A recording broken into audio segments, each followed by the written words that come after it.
Okay. Okay, sounds great. Okay. Wade, it's so nice to see you. I'm so excited to have this conversation with you Same. about AI and its implications going forward. So one of the questions which I expressed to you on LinkedIn was, how is the lack of diversification, how will that impact AI, right? Because you need those voices behind the scenes, right? So how can that be curtailed? Absolutely. So it will be number one, missed opportunities. AI is all about collecting data, and then the models are around what do they see in the data. But if we're not in the room or representing from a minority perspective at all, or even a community that's underserved, those models won't look for us. Like one of the things that I do is when I'm giving presentations and it requires a person in it, I always ask for not just a person at a computer. I'll ask for a person of color in the room, so to speak, and that helps to train the models that I use. That you don't necessarily have to use a non-Black person, a non-Hispanic person. After a while, it kind of catches on. That's a big effort, but that's one of the things that I help people ask people to do. But another thing is make sure that we're in the room when we have an opportunity to give surveys, to give our opinion and insights, whether it's a task or a job. Make sure from a minority perspective that we are there giving our input, because those algorithms won't catch it unless we train it accordingly, and they are all trained. I work with a lot of vendors who do a variety of things. My concentration is healthcare right now, um, from governmental to private, but it's always asking for what kind of information that you need in those models and algorithms. It only does what you ask it to do. So that's one of those things. So inadvertently, I'll use that word, it won't be fair. It will be less discriminatory. It'll be disproportionately affecting marginalized communities like minorities. So that's a big thing right there. So wait, that's a good point that you bring up as far as participating in surveys, right? Or any opinions. I tend to be one of those people that hate surveys, and I don't participate in them. But now Mm-hmm. that you have given me an awareness, I will, right? I will, Absolutely. because especially in the future, as AI continues to be more prevalent in our lives, right? Our opinion does matter. Okay. Absolutely. So Yeah, even when it's an opportunity to use Chat GPT or Bard or Genesis or wherever Copilot, when you're participating and using that, understand every time we use a model, it's training, it's learning, and that's why it's that's why a lot of those things are free now. And catch this, it won't be free in the future. I know Chat GPT have a $20 version, but those prices will go up. It will be monetized. But while it is free to all, um, ask for African American or Hispanic representation, and it helps the model to train and look for um, representation that's not necessarily the norm for them, which is non-Black or non-minority. Well, you know what I noticed? A lot of seniors are using Chat GPT. A lot Mhm. of seniors, because they feel, I know this one person in particular who, he says, I don't have the quickness mentally anymore to create, PowerPoint slides and that kind of thing. So he just plugs in and Chat GPT comes up with a whole presentation for him, and it has made his life easier. Yeah, So yeah. So what I'd like you to tell me is, like, where do you foresee this going forward, as far as how does it facilitate, you know, our life? got it. So um, I look at it this way. Before, say, the early 90s, when we had America Online and using emails, you know, you're of that ilk. You remember non-email times. It was kind of those slow adapters. You come around, it's like, how does this actually work? And even buying something online, it's like, I'm not going to give somebody my credit card number blindly, and I don't even know if I'm going to get these shoes or this bag if I give my credit card. But now we seamlessly and thoughtlessly do it. We're in the same space when it comes to AI capabilities. It will be just as uh, uh, common as the internet itself. And if we can't even imagine living life or working without the internet, without connectivity. The ubiquitousness of data is all around. So what I see is it's just going to be commonplace. So what can we do?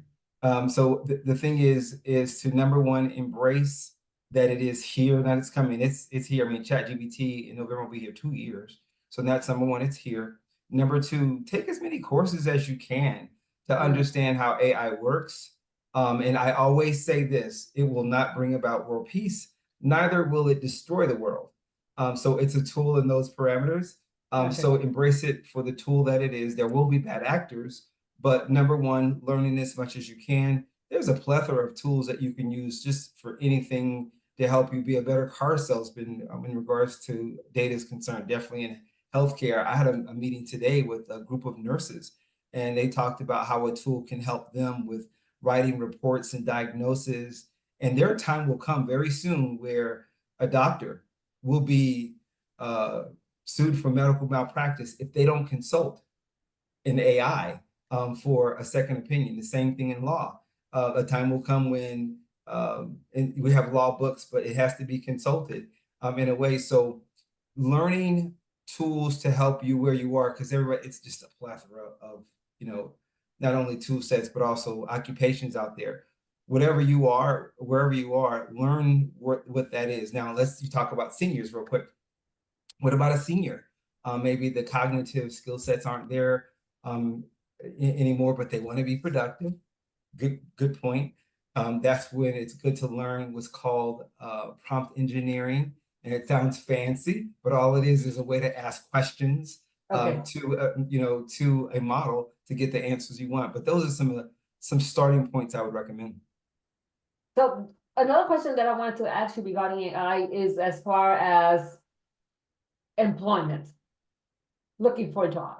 Right. Because I know for a fact that most companies use AI, right, to gather the right candidates for whatever positions they're going to fill. So do you think that keywords play a point?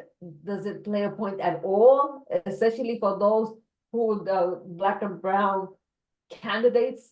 How does the AI not discriminate, right? And pick candidates strictly for their qualification, if you will, as opposed to like looking for indications of what background a person is. Yeah. So a couple of things there. This is the good and bad of it. I'm going to start with the good. Okay. And the good is it does help HR as far as speed and discernment to find a skilled person based on their CV. Okay. So you might get the interview. But once you get the interview, ChatGPT or the AI model is over. Now it's just you and them. Yeah. So you have to know. So with that being said, yes, I recommend using, there are a lot of CV modelers that use AI now to help you craft for keywords, key phrases based on the job description. So we have that. But also understand there are also models that recognize this particular resume was generated by AI. It recognizes its own language. So when we do that, use it judiciously, use it to enhance what you have. But if it's a completely AI generated resume, it'll be kicked out because AI represents AI. So if we have a chance to talk through or present who we are from a skill set perspective, it's important that we don't fake it, that we really can bring the value and the skill sets forward. Here's the point. Like, for example, I'll use car racing for an example. In car racing, I live north of Charlotte, and so it's big down there. each one of the cars have to be built on a specific specification. It has that tires have to be this size, and the engine has to be this size, and the horsepower has to be this. So the margin of differentiality is small. So who wins the race? And it's the driver, it's the skill set of the driver, which you can't fake. So the same thing with us. So we can equate an AI tool to build out resumes to a high performance car. You being the driver, learn how to be a good driver. So what's a good driver in AI? Analytical skills, forward thinking, forever thinker, global thinker, cognitive skills as far as critical thinking, things of that nature. That's going to make the difference between someone that's generating resumes on AI and those who are actually going to get the job based on their skill set. A good one. Thank you, Wade. So another question that I have is, okay, as far as the educational system, because as all of us know, all educational systems are not created equal. Mm-hmm. And what can we do to ensure that our children growing up receive the proper education that they need in order for them to navigate this universe that they're basically being born into and will be a part of their lives? You know, what can we do, or what can government do, or to be able to ensure that the playing field is somewhat equal, right? Because it never is, but it's somewhat equal. Another great question there, right? So let me restate what I'm hearing, and what I hear a lot is, Yeah. So now with kids coming up, and you can have a computer at your ready, or your phone, and you can access an AI tool to get the answers that you want to pass a test. Okay. That's what it's about, right? So it's a matter of, and if you can pass the test, you go to the next grade, which means you can go on to the next. And so obviously, no, that's helping you pass a test ultimately, or write a paper. It will help you do that. Is there any stopping to that? Be honest with you, no. That's just like, it was in the early 70s, and they didn't want students to use scientific calculators. They wanted them to work out the problems. But when it comes to trig and geometry and calculus, you can do that, long ways, long division, but we have the tool. So the question is, were the engineers any smarter or dumber with a calculator? And the answer is no. The fact of the matter is, they were just tools. And think about it like this: if everyone has the same tool, where is the disadvantage, or where's the advantage? If everybody has the same tool, there's no disadvantage. So what's the differentiator? Once again, it's about asking the right questions. It's about being a better teacher. It's about applying what you're learning in different ways. And it's also about the drive of the students. If you want to just find a way to cheat and get by, before technology, kids found a way to cheat and get by. Right? Yeah. So, but it's the same way. The tool is just a little powerful. But the thing is, if we all have the tool, that evens it out. So what's the answer to make a smarter kid? A better teacher, a better parent, and tap into passion. Because here's the thing: ChatGPT doesn't answer all questions. It just doesn't. It doesn't understand intent. It doesn't understand, and it never will. There's a human factor to most things that we're doing. Chat doesn't do that. It's just a tool. So for the educational system, and for parents who are worried about little Johnny has a phone, he's gonna cheat his way. Let Johnny have the phone, because Susie got the phone too. But let's kick in on what's important. Everything from as little things as manners, to thinking ability, to passion, to what's really going to happen in the future. That's my singular perspective on that. Yeah. So because those are the things that AI can't do, right? The human character and spirit those are the things that AI can't do. And I think that as much as they try to, maybe build a robot, right, that knows practically everything, but I think that you can't equate it with the human spirit. No. You can't equate it with the human spirit, like you said, passion and having the desire to use it as a tool, as opposed to something that is going to allow you to basically cheat yourself through life. Yeah. And where is Right? that going to get, at what point is that going to get you? Exactly, exactly. And also I think it's important too, going back to the schools, that I guess, and this is where government and corporate America can come in and understand that they have to contribute to communities in order so that the educational system is as equal as it possibly can be, right? Because otherwise, that's a lot of kids are going to be left behind, Mhm. right? Yeah. Unless there's some kind of collab, Yes.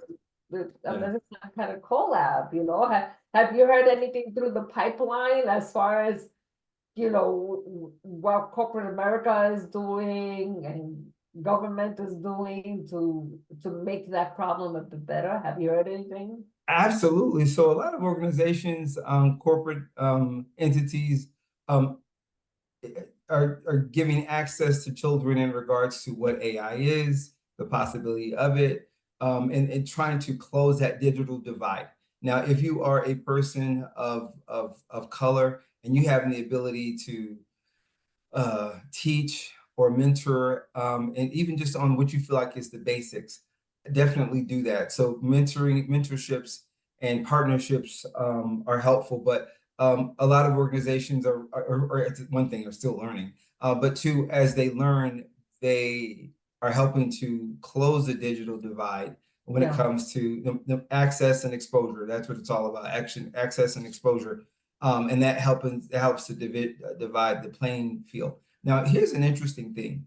Mhm. When it comes to AI, there's no protective moat around the tool. It's Mhm. completely democratized, which means anybody who wants access to it can have access to an AI tool in some form or fashion. Yeah. We just get caught up in using the toys of it, changing voices and making pictures, and those are cute. But there are heavier um, tools that help us to be more productive, to generate revenue, to save time, things of that Yeah. nature. And that, in my estimation, should be concentrated on more than just the toys, which are fun. It makes a lot of sense. Yeah, in other words, to see it as something more encompassing, right? Than just, using it for cutesy little things, but for using it for things that are impactful. Yeah, absolutely. So, for example, if you have a vision, if you have a drive or an idea, start with that ideation first. But if you don't have an ideation, if you don't have this idea to push, AI is not going to help you because you need a starting point. So instead of being fearful of being left behind, concentrate on, okay, what is my drive? What's my passion? What's something where I can contribute to society or create, Okay. I don't want to say wealth, but just create a livelihood for yourself and your family. Start with that idea and then blow it out from there. Well, wealth is a good thing. I mean, and there's many levels of wealth, as we well know, right? It There's is, many right, levels, absolutely. Yeah, and absolutely. I always look at wealth as kind of like a well-rounded life. Hmm.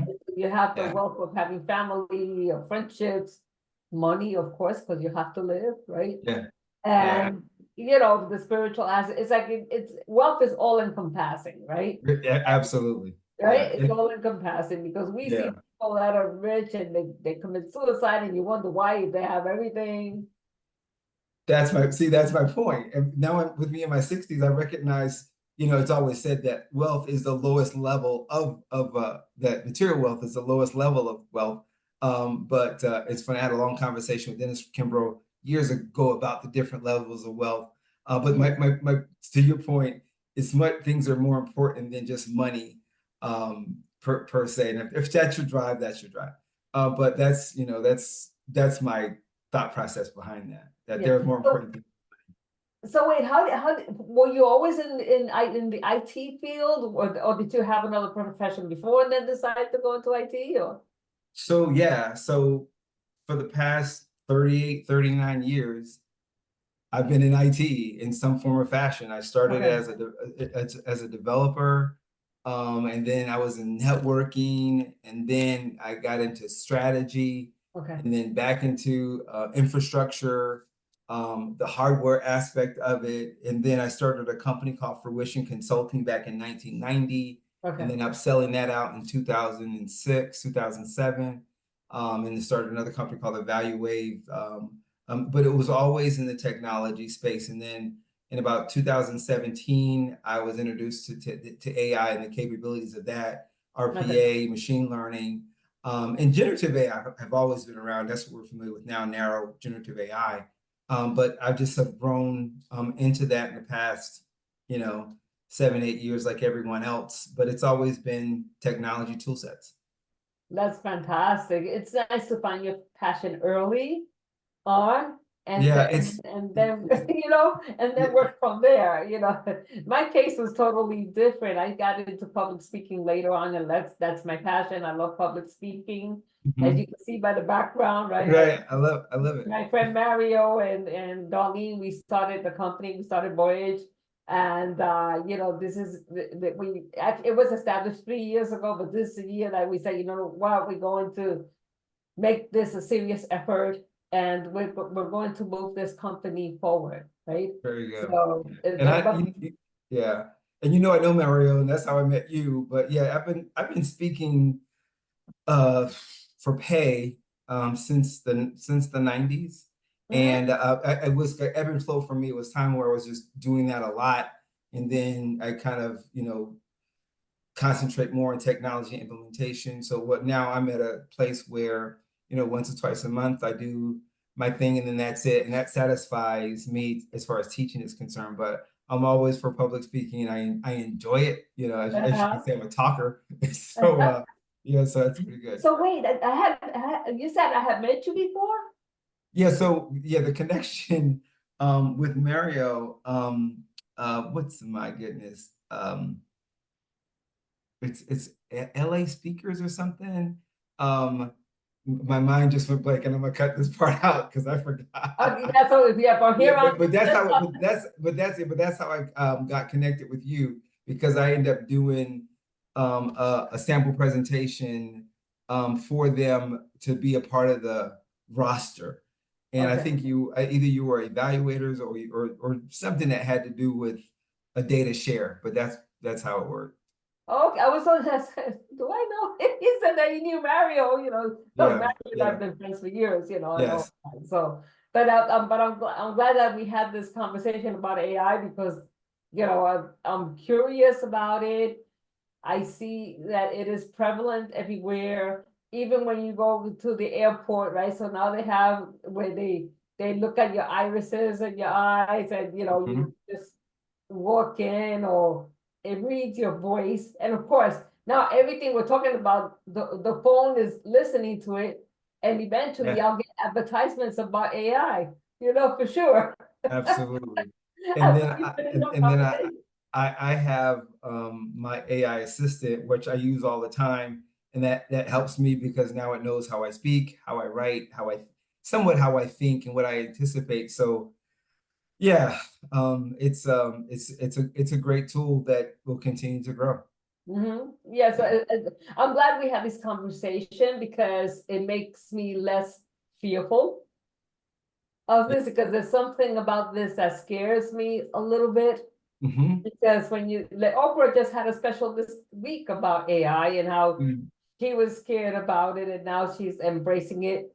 She says that she is, what the word that she used is, like, she's just, when you're kind of skeptical, but you're like, okay, I'm going to, try this thing, Okay. Essentially, when they could take your image, and do anything with it, that's like the dark side of AI. Right. Yeah, it has a lot of dark side. It has some negative players to it. The deep fake is real. But I look at it this way. Even when the printing press was first invented in the 1400s, Mm, people thought, oh my gosh, that's the worst thing, the printing press. And yeah, then same thing with electricity that will kill everybody. The telephone will take your spirit. The train, your body can't go over 60 miles an hour. You're gonna die on the train. So it's all every advancement. It's like this negative connotation of it. So, but at the same time, in all those technologies and all those innovations, there have been bad actors, and we overcome it. So the yeah, same thing with this technology. I'm sure there will be people who will misuse it like everything else. Guess what? We'll overcome this as well. yes, exactly. We shall overcome. Yeah, right. So we hope, so. That's it. Great. Great. Thank you so much for this conversation. I do Thanks appreciate a lot. taking the time to get together with me tonight to speak about this subject that concerns many of us. And you know what? I am skeptically optimistic, and I am going to embrace AI. And I'll send you some links because there are a ton of free AI courses out there from Okay. Google to MIT. It's a lot of free stuff out there that gets you from here to here pretty quickly. And it's like, oh, is that how it works? Is that what's happening? And then you won't be fearful. We will be more productive with it. And that's how we all been learning that way. That is so cool. Thank you. Yeah. Thank you so All much. right. Let Well, this good. not be the last time that we speak. Absolutely not. This was so Absolutely. much fun. It really You was. too. Thanks a lot. Take Appreciate you. care. Bye now. Okay. All right. Bye. Bye.